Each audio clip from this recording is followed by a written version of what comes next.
Hello friend, आप लोग का 9 और 10 का एग्ज़ाम हो चुका है। तो सोशल साइंस का स्पेशल ये वीडियो आप लोग के लिए आंसर की से संबंधित है, जो सभी सेटों के लिए देखिए ऑफिशियल वेबसाइट पर आपका आंसर्स की लोड हो चुका है। तो देखिए पहला क्वेश्चन हिस्ट्री का ये क्वेश्चन आप लोगों को मिल रहा है। पहला क्वेश्चन है कि 1826 ईस्वी में सर्वप्रथम हड़प्पा के संबंध में किसने उल्लेख किया है। सबसे पहले हड़प्पा के संबंध में किसने उल्लेख किया है, तो देखिए इसका सही जवाब होगा चार्ल्स मेसन ने इसका उल्लेख किया है।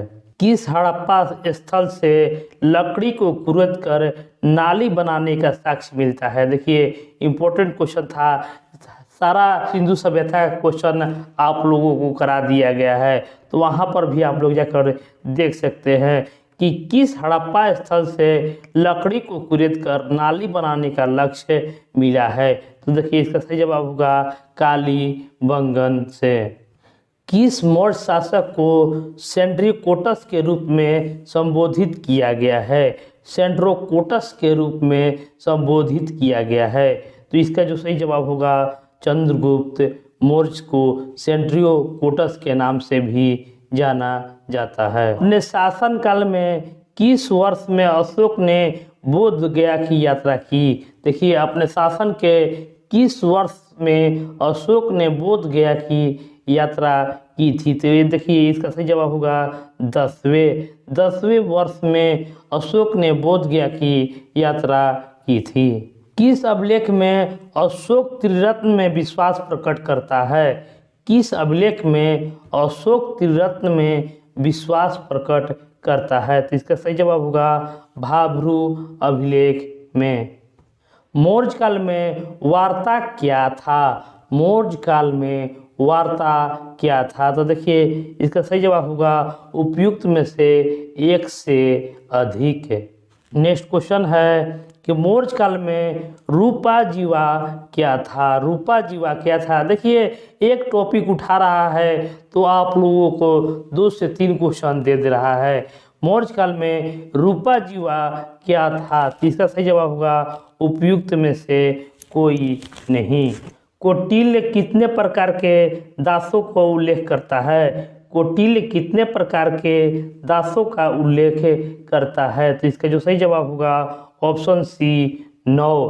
कौटिल्य जो है 9 प्रकार के दासों का उल्लेख करता है। मौर्य प्रशासन में संग्रहण किस क्षेत्र से संबंधित है। मौर्य प्रशासन में संग्रहण किस क्षेत्र से संबंधित है, तो इसका जो सही जवाब होगा संग्रहण जो है न्याय से संबंधित है। देखिए 10वां प्रश्न जो है हम जो सेट कराए थे उसमें एक क्वेश्चन आ चुका है कि किस चरण को पुनर्जागरण काल कहा जाता है। तो अगर आप हमारे वीडियो देखे होंगे तो 1 नंबर आप लोगों को पक्का हो गया है कि पुनर्जागरण काल और मौन काल किसे कहा जाता है। देखिए इंपॉर्टेंट क्वेश्चन था, मैंने आपको बताया था कि ऐसा ही क्वेश्चन आ सकता है। देखिए क्वेश्चन हूबहू आ गया है, पुनर्जागरण काल किसे कहा जाता है। तो देखिए ये 13 से 15वीं शताब्दी को पुनर्जागरण काल कहा जाता है। पुनर्जागरण काल के माइकल एंजेलो कौन थे। पुनर्जागरण काल के माइकल एंजेलो कौन थे, तो इसका जो सही जवाब होगा माइकल एंजेलो थे एक चित्रकार। हर्ष का प्रधान सचिव कौन था। हर्ष का प्रधान सचिव कौन था। देखिए इंपॉर्टेंट क्वेश्चन था, ये भी ऐसा ही क्वेश्चन मैंने आप लोगों को बताया था। इसका जो सही जवाब होगा भंडी। हर्ष का प्रधान सचिव भंडी था। भास्कर वर्धन ने किसे राजदूत बनाकर हर्षवर्धन के पास भेजा था, तो ये देखिए हंस बेग को राजदूत बनाकर हर्षवर्धन के पास भेजा था। हर्ष के काल में कौन सा अधिकारी चाट एवं भाट कहलाता था। चाट एवं भाट, देखिए इंपॉर्टेंट क्वेश्चन था। हर्ष के समय का क्वेश्चन भी मैंने आप लोग को बताया था कि चाट और भाट किसे कहा जाता है। देखिए चाट और भाट जो था वो पुलिस था। किस चोल शासक ने सर्वप्रथम संपूर्ण द्रविड़ प्रदेश को विजित किया है? देखिए, विजित द्रविड़ प्रदेश यानी दक्षिण के प्रदेश को विजित किया है। तो इसका जो सही जवाब होगा राजराजा प्रथम। ये सभी क्वेश्चन ऑफिशियल वेबसाइट बीपीएससी से लिया गया है। देखिए, बीपीएससी आप लोग का आंसर की वेबसाइट पर लोड किया है, वहाँ से भी आप लोग मिला सकते हैं। किस चोल शासक ने सिंहल नरेश महेंद्र पंचम को पराजित किया था? देखिए, सिंहल नरेश महेंद्र पंचम को पराजित किया था। तो इसका जो सही जवाब होगा राजराज प्रथम ने। राजराज प्रथम ने महेंद्र पंचम को पराजित किया था। फ्लाइंग शटल का आविष्कार किसने किया? फ्लाइंग शटल का आविष्कार किसने किया? तो सही जवाब होगा जॉन के। किस वर्ष लिवरपूल और मैनचेस्टर के मध्य जॉर्ज स्टेफेंस ने रेलवे चलाई थी? देखिए, इंपॉर्टेंट क्वेश्चन था, क्वेश्चन आया हुआ क्वेश्चन है कि लिवरपूल और मैनचेस्टर के मध्य जॉर्ज स्टीफेंस ने रेलवे कब चलाई थी? तो इसका जो सही जवाब होगा 1829 ईस्वी में। द वेल्थ ऑफ नेशन की रचना, देखिए इंपॉर्टेंट क्वेश्चन आया हुआ क्वेश्चन आप लोग को सेट पर मिला जो होगा, द वेल्थ ऑफ नेशन किसकी रचना है? तो ये हो जाएगा एडम स्मिथ का। एडम स्मिथ का द वेल्थ ऑफ नेशन रचना है। 20वां प्रश्न है कि टाइद क्या था? टाइद क्या था? तो इसका जो सही जवाब होगा धार्मिक कर। डिस्कोर्स ऑन इक्विलिटी सेकंड डिस्कर्स किसने लिखा? जो सही जवाब होगा ऑप्शन सी रूसो। रूसो ने सेकंड डिस्कोर्स को लिखा था। किस द्वीप पर नेपोलियन बोनापार्ट का जन्म हुआ था? किस द्वीप पर नेपोलियन बोनापार्ट का जन्म हुआ था? तो ये होगा कोर्सिका द्वीप पर। कोर्सिका द्वीप पर नेपोलियन बोनापार्ट का जन्म हुआ था। The spirit of the law नामक प्रसिद्ध पुस्तक किसने लिखी? The spirit of the law नामक पुस्तक किसने लिखी? तो ये हो जाएगा मोंटेस्क्यू ने।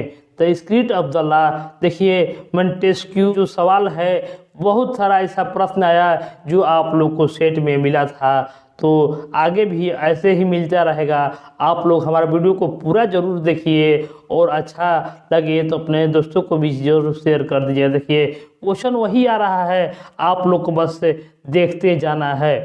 देखिए, क्वेश्चन है कि कुतुबुद्दीन ऐबक ने किस मूल्य पर इल्तुतमिश को खरीदा था? ऐबक का दामाद या गुलाम था इल्तुतमिश। तो ये देखिए क्वेश्चन आया है कि कुतुबुद्दीन ऐबक ने किस मूल्य पर इल्तुतमिश को खरीदा था? इसका जो सही जवाब होगा 1 लाख जीतल। 1 लाख जीतल से इल्तुतमिश को खरीदा था।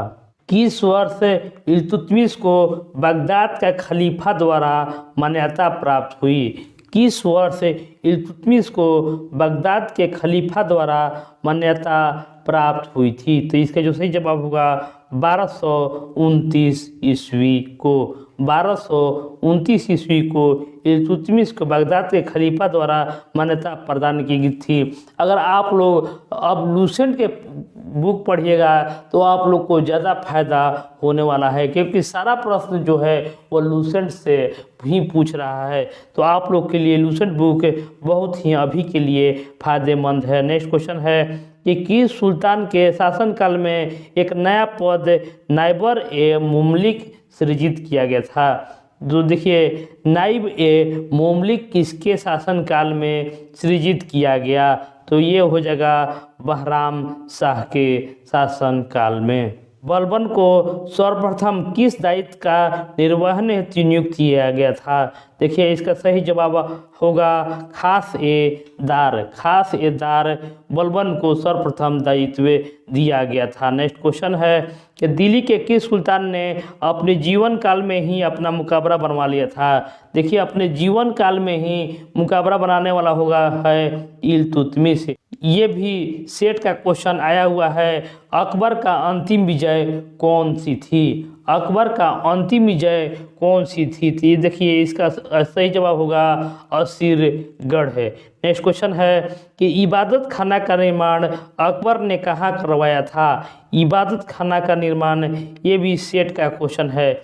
इबादत खाना का निर्माण अकबर ने कहाँ करवाया था? इसका सही जवाब होगा फतेहपुर सीकरी में। प्लासी युद्ध के समय मुगल शासक कौन था? प्लासी युद्ध के समय मुगल शासक कौन था? तो इसका जो सही जवाब होगा शाह आलम द्वितीय। शाह आलम द्वितीय प्लासी के युद्ध के समय मुगल शासक था। नेक्स्ट क्वेश्चन है कि बक्सर के युद्ध के समय बंगाल के गवर्नर कौन था? बक्सर युद्ध के समय बंगाल का गवर्नर कौन था? तो इसका जो सही जवाब होगा ऑप्शन बी बेंसीटार्ट।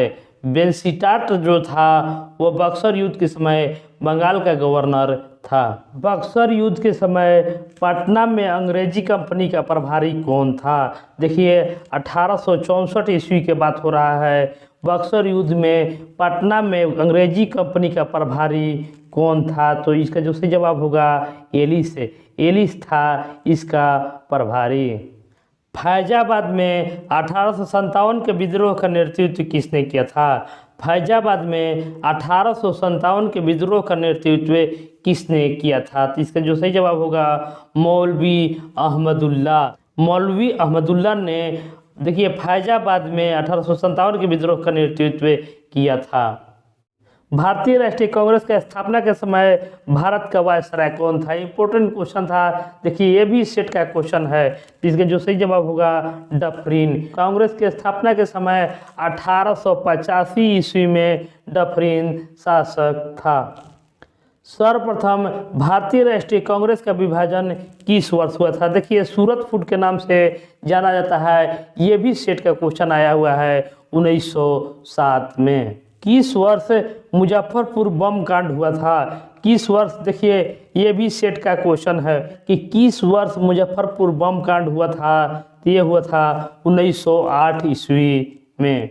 नेक्स्ट क्वेश्चन है कि गदर पार्टी की स्थापना किस वर्ष हुई थी? गदर पार्टी की स्थापना किस वर्ष हुई थी? देखिए 1914 में हुई थी और ये सैन फ्रांसिस्को में हुई थी। फ्रेंड अगला क्वेश्चन है कि दांडी यात्रा में गांधी जी के साथ कितने स्वयंसेवियों ने प्रतिभाग किया था, यानी भाग लिया था?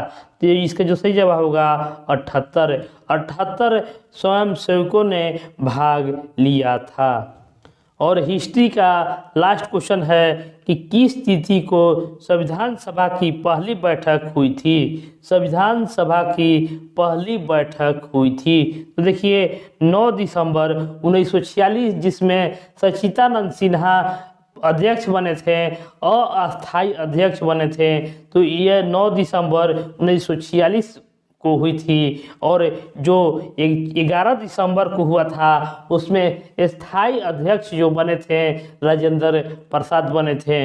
तो इस तरीक़ा से अपना आंसर की मिला लिए। और इस वीडियो में देखिए कि बहुत सारा ऐसा क्वेश्चन मिला जो हमारे सेट से आया था। तो ऐसे ही हमारे सेट को और भी ध्यान से देखिएगा और अपने दोस्तों को भी ज़रूर शेयर कर दीजिएगा। मिलते हैं अगले वीडियो में।